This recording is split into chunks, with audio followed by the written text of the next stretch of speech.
Hi guys, and welcome to Book and Loop, where happiness is handmade and the best boyfriends are always found in books. So, 2022 has ended officially. It is now January. We are full swing into the new year.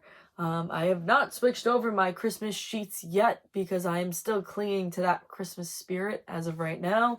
I have my Christmas tree sweater on. But even so, we have a lot to talk about. So basically, I'm going to be giving you guys my top books that I read for I Read It All in 2022. So for those of you that maybe don't know what I Read It All is just yet, it is something I completely made up. I am a librarian. I am a librarian in the teen department of my library. I love reading fantasy books. If you look on my shelf, I have mainly fantasy books because that's what I like to read. And as a librarian, I sometimes need to give reader advisory to lots of different types of readers who like a lot of different types of books. And I kind of was feeling a little bit at a loss after I got some pretty tough reader advisory questions that I didn't know how to answer. And so, in that moment, I decided that I was going to be reading every single fiction book that we had that was a teen book in our library. Print, hardcover, and eventually doing paperback. So, as of right now, there are probably about maybe 3,000 books that we have for our teen section in the library. I have read 28 so far of those as part of I Read It All. There are tons of books that I have already read, like, for example, Carry On or Once Upon a Broken Heart, that I've already read prior to starting this challenge. But as of right now, I'm only counting the ones that I do in order right now. So I started back in June, and I am currently sitting at 28 books read. So if you look at the grand scheme of things for how many books we have in the library, 28 is a very tiny little amount, but I'm still proud of myself for doing 28 last year. And there were a lot of really great books. There were a couple of duds, but there were a lot of really great ones. So I decided that I want to make a video to highlight all of my favorite ones that I read in 2022 for I Read It All, because I'm going to read every book in the library so that you don't have to. So I'm just going to give you guys my top ones that I thought were the best for 2022. So without further ado, we are going to jump right into it. So here we go.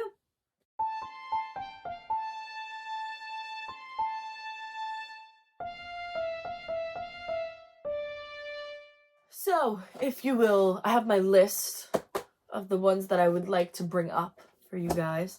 And the very first one we're starting with is the very first book that I read for I Read It All. So if you guys will take a little walk down memory lane with me back to May of 2022. The very first book that I read for I Read It All was called A Land of Permanent Goodbyes by Atia Abawi. And this was really an amazingly good book. A Land of Permanent Goodbyes tells the story of Tarek. Tarek is growing up in Syria, and there is a war going on, and during the war, most of his family winds up dying during a bombing that happens at their apartment complex. Tarek and his little sister and his dad wind up surviving, and so they decide that it's time for them to leave Syria, and so they become refugees and travel from Syria to Greece in order to try to escape the horrors of the war going on in their homeland. And this story kind of just chronicles Tarek's journey as he travels along and tries to protect what remaining family he has, and tries to negotiate the fact that he's leaving the place that he loves with the hope that one day he'll be able to return to a safer place to live, and he kind of makes every move in order to protect his little sister. So this book was so beautiful and amazing, but also at the same time extremely gut-wrenching and very hard to read. It was just very upsetting. It really made you think, it made you feel. It really was just like a lot being thrown at you at one time, but it was so valuable of a book to read where you really we're getting an inside glimpse of the horrors and the struggles and the pains that these refugees are going through as they struggle just to live another day. And you have these countries that are kind of shunning them and don't want to help. You have like these places that kind of are turning these refugees away when they have literally nowhere else to go other than to be slaughtered. So it was just like a very, very real and very raw story. And I talked about it in my May I Read It All, that when I studied abroad in Greece, we visited like a refugee center where we kind of like had the chance to help out at the refugee center, whether that be sorting clothes or going through and helping out in the kitchen. And it is just heartbreaking to think of everything that these people have been through. And then to go from actually being there and seeing these people to then reading a book that really gives you a really in-depth look at the experience as well. It's just heartbreaking. It was so good. This is like, you always see those memes and it's like, this book was destroyed me. I sobbed a million times and it was so heartbreaking. You have to read it. It was my favorite book. Like, this was one of those types of books that it just had you crying and feeling and thinking and reeling, and it just was so amazingly done. In a way that is so accessible to teens as well, that I was like, wow, this is like absolutely incredibly out of this world. So that 100% had to be in my highlights reel for I Read It All for 2022. So the next book that I'm going to be talking about, I didn't think that I was gonna like it, and then it wound up being one of my favorite books that I read this year, and that is Ace of Spades by Farida Abike Iyimide. I wound up really loving this. I'm not like a thriller kind of person. I've talked about this multiple times throughout the entirety of me doing the I Read It All challenge thus far, and I was really surprised that I wound up liking it. And I think I've seen it compared a couple times to this. Ace of Spades is essentially Get Out for teenagers. It tells the story of two teens, Devin and Chiamaka. And Devin and Chiamaka are both being blackmailed by this mysterious person called Ace. They are two of the only or very few students of color within the school, and they're kind of being singled out. Both of them wind up making prefects, which are basically the heads of the school. They're supposed to be like the best students in the school, and so they kind of are. I mean, Chiamaka knew it was gonna happen because she's kind of that very like smart, studious character who's like a total teacher's pet and all that. She is like the head queen bee of the school. But Devin was kind of surprised because he's more quiet and keeps to himself and just likes to kind of lock himself away in the music room and like not be bothered by anybody. But these two are being singled out by aces. All of their secrets are being revealed, and I won't say exactly what their secrets are because I do think it's definitely worth reading the book. And I don't want to spoil anything about what happens or what gets revealed. So basically the two have to kind of, even though they're totally opposites who have like never even crossed paths in their life before, the two kind of have to band together in order to figure out exactly what's going on, why the two of them are being zeroed out of everybody else in the school. You kind of have like a little bit of like a mystery in conjunction with the thriller aspect of it. And like I said, I didn't think I was gonna like this book. I kind of was like really nervous going into it. I kind of was like, oh, it's a thriller, like I'm gonna be freaked out. And there were definitely times that I was freaked out. I will not lie. There were times where I was reading it and I was kind of like, gotta look over my shoulder.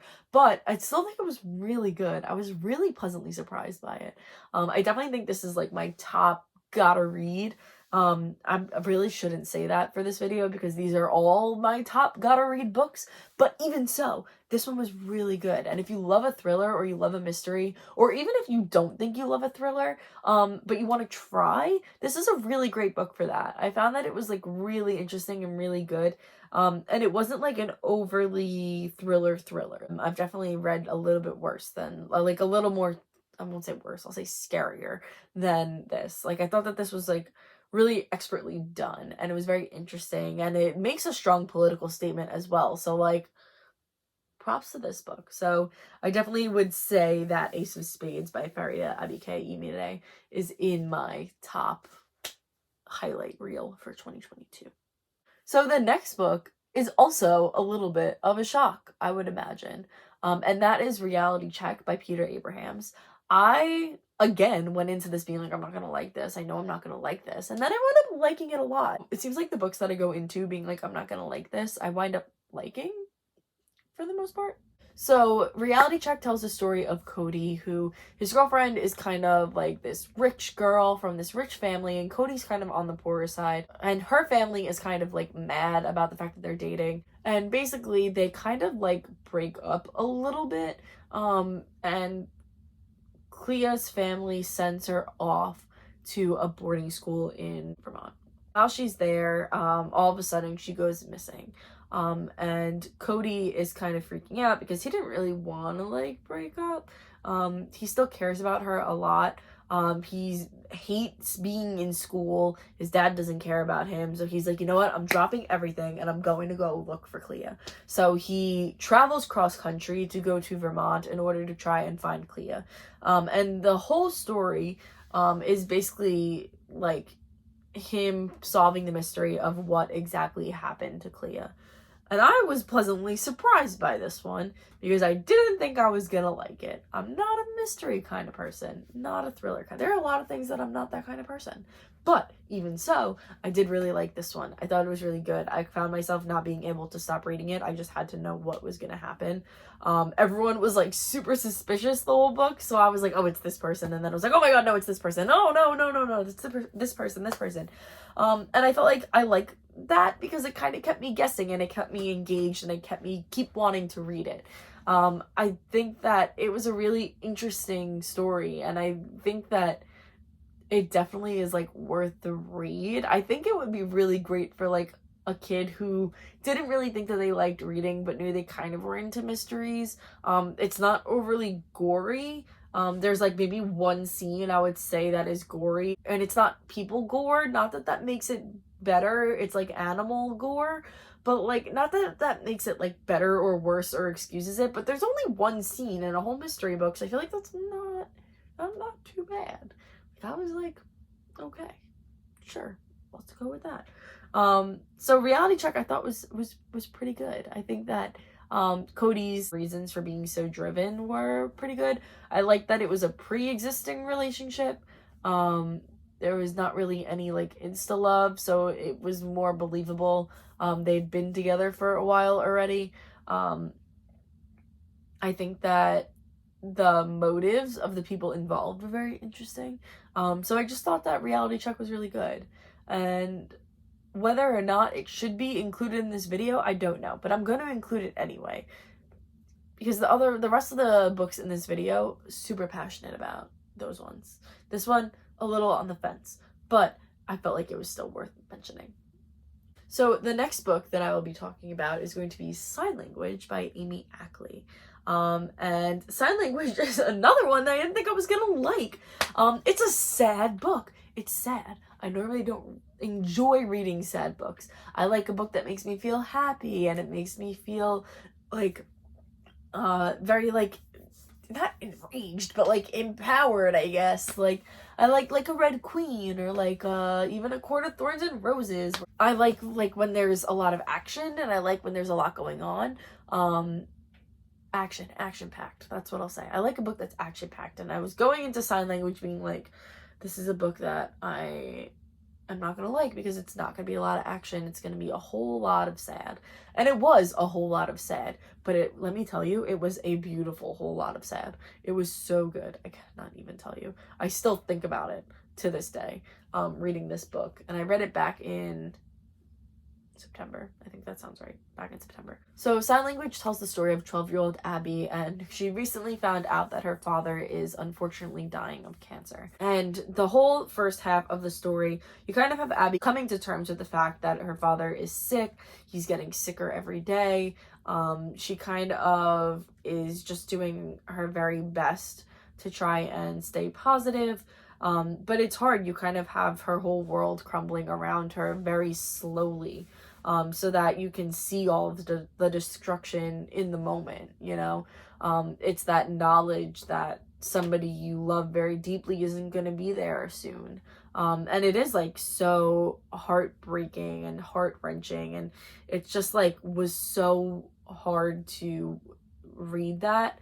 and then the middle of the book hits, and you're like, holy cow, I did not even think that this could get any sadder, and it did. I will tell you, I cried like 10 times while reading this book, which was not good because I read it at work. I was in my chair at work reading it at the desk, and was reading and oh my gosh, sobbing. And then I looked up and remembered where I was and had to close the book, because I couldn't keep reading it there because I was like literally like gross sobbing in the middle of the library. It was like that intense of a book, where you kind of have this young girl who's questioning everything about her life and her beliefs and her faith and just everything because her dad's dying, and this is supposed to be the strongest person in her life, and to see him be kind of brought down to nothing is terrible and horrible to have to witness as a young kid.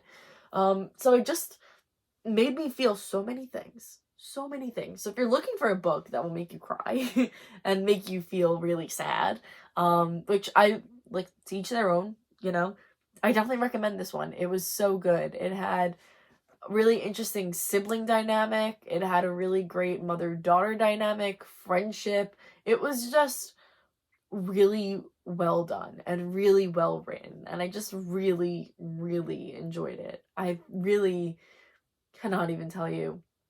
There were so many like good books this year, but this one like made me cry the most out of everything that I read. It was just that heart-wrenching and that beautiful and that like tugging at your whole heart and soul. It was just so good. So that is Sign Language by Amy Ackley. So the next book that I read after, I think I almost read it almost directly after Sign Language. I think maybe one book came in between. The next one was, of course, Children of Blood and Bone by Tomi Adeyemi. I really wound up loving this book. I discussed in my I Read It All for my like mixed October, November, December, as well as in my I Read It All series speed run. It took me a long time to get through Children of Blood and Bone.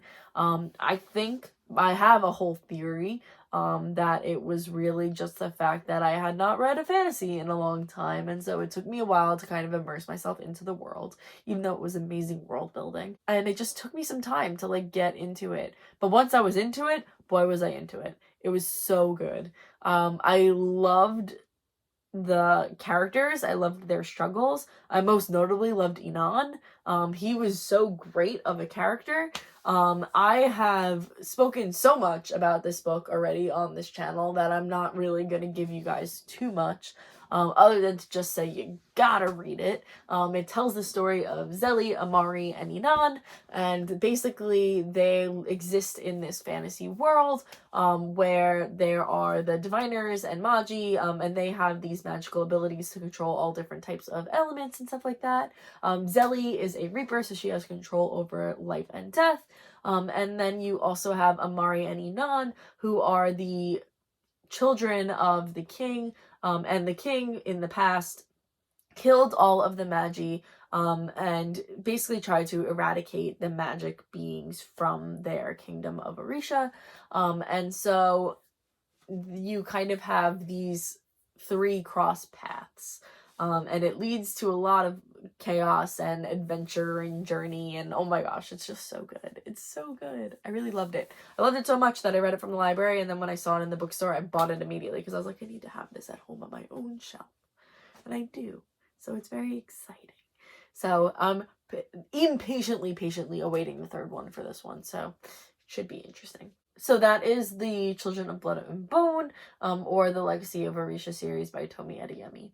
And the next book that I'm going to be talking about, I'm trying so hard to like do this fast because I don't want to go on and on for like ever, and then you guys will be like, why are you talking so much? So the next book that I'm going to be talking about is The Red Ribbon by Lucy Adlington. Lucy Adlington really captured my whole heart with this book. I cannot even tell you. So The Red Ribbon tells the story of Ella, who is a seamstress during World War II in one of the concentration camps.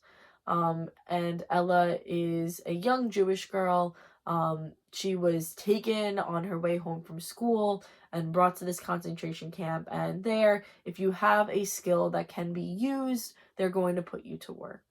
And so Ella is a very talented seamstress.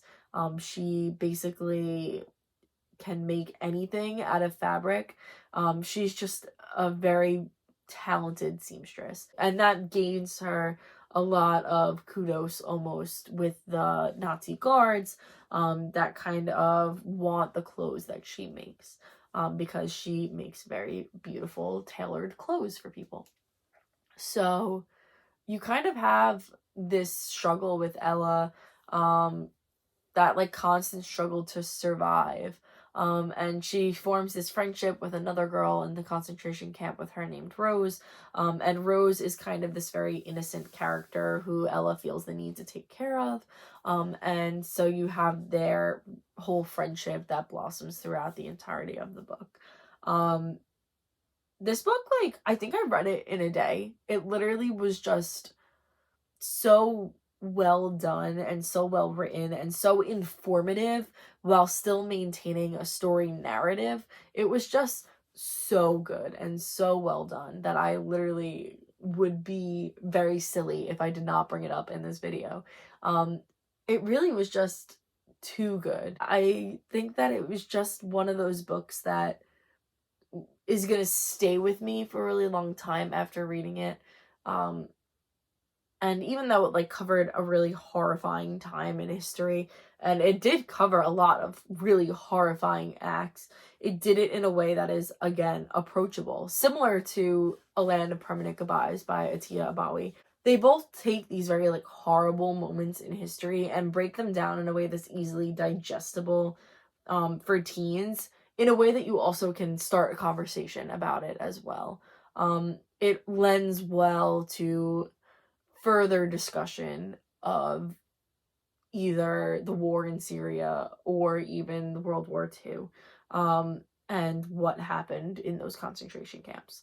I think that it was just a very beautifully done story. I really loved The Red Ribbon. I think I loved The Red Ribbon a little more than I did A Land of Permanent Goodbyes. And it's like, and this is gonna sound terrible to say, but it was filled with even more of like that childlike view, and so it made it all the more real that these were kids that were going through these things, and these were little kids that were forced to do XYZ and forced to go through all of these horrors, and they didn't care. Like, they didn't care that these were little kids, and that there's like that sense of like wanting to maintain your innocence despite all the horrors happening around you. And it just like really made you think. It really had me sitting there, and I think I sat for like a couple hours after finishing the book, just like sitting and like digesting everything and like trying to just like really think about it all. Like, it was just like so much. Like, oh my gosh, The Red Ribbon, Lucy Adlington, so good. And the final book that I will be bringing up is going to be none other than The Charmed List by Julie Abe. I could go on about this book forever. This one I also think I finished in a day. It was so good. So good. So The Charmed List is an urban fantasy, friends to enemies to lovers book, and it was so good. So well done. I love when you have that clashing of worlds and what the characters can do in order to prevent that clashing from happening. I think it's fascinating when you bring magic into a regular everyday world. So cool. Love stuff like that. Especially because you have that confrontation in this book of somebody who's not magic aware, finding out about magic and how do we deal with the consequences and what does that process look like. Very interesting. So good. So basically, the Charmed List tells the story of Ellie and Jack. And Ellie and Jack were best friends when they were growing up. They both are magic aware, living in Silicon Valley, and they have their family shops are right next to each other. But then when a couple years go by, Jack's mom unfortunately dies, and it kind of turns his dad into like this grumpy old guy. And basically, Jack's dad is like, we need to focus more on the business, and they're kind of turns Jack into like one of his like little minions. And him and Ellie are no longer talking after that. Ellie and their shop kind of don't really like get along, even though they're not really in the same business. They still kind of both deal with magic, and so they don't really get along too much. And Ellie and Jack just don't really see eye to eye, even a little bit anymore. And as a result, always kind of like butting heads on everything. And so Ellie is finally fed up with Jack and his frustrating ability to make her feel very worthless almost, because he clearly doesn't value her as a person anymore since they stopped being friends. And as a result, Ellie decides like she's going to pull a prank on him that kind of goes awry and winds up exposing magic to somebody who did not know that magic existed. And as a result, that both Jack and Ellie's parents decide that they are going to punish the two of them by forcing them to go on a long road trip together, and kind of work their differences out. It really was like such a good book. Like, it had all my favorite tropes. Like, it had friends to enemies to lovers, had the one bed trope, had a road trip. I love a good road trip. Like, it was just so good. It was so good. And Jack is so sweet, and Ellie was really relatable. I really just loved the characters, and I loved the whole story, and I thought it was so good. So this definitely 100% is on my highlight reel for the I Read It All for 2022. I read 28 books for I Read It All, and I feel like a lot of them are really enjoyable. I think that I was very fortunate in the fact that a lot of the books that we started off with started off pretty strong. I think that it really is very exciting, and I think that a lot of the books really kickstarted something in me that I didn't know. Like, I didn't really know that I was gonna enjoy a thriller, and I didn't really know that I was gonna find the Charmed List, and I didn't know that all this different stuff was gonna happen, and it's just so exciting. Like, I love it. I'm so excited to see what 2023 has in store for I Read It All. I think that we're going to have a lot of fun this year. I think it's going to be really interesting. I'm very interested to see what's going to come out of this, because who knows, maybe I'll find my new all-time favorite book. Who knows?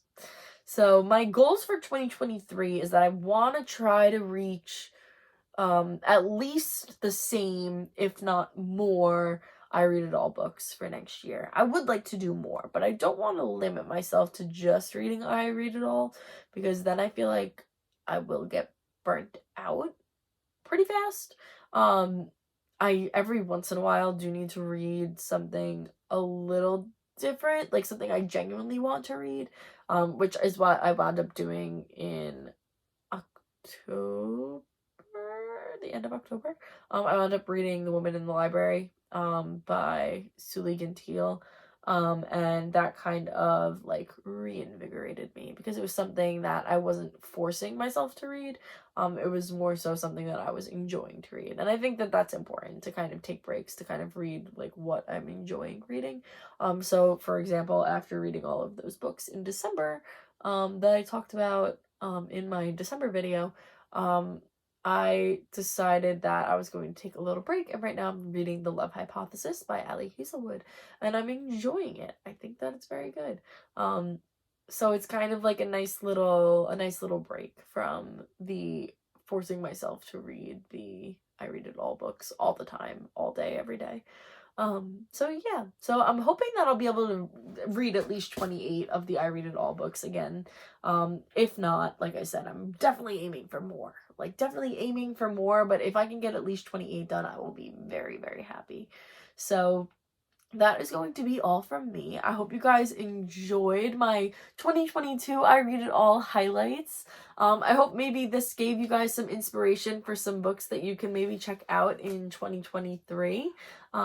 There are going to be so many new books coming out. It never hurts to read a little bit of backlist. So I hope that you guys enjoyed this video.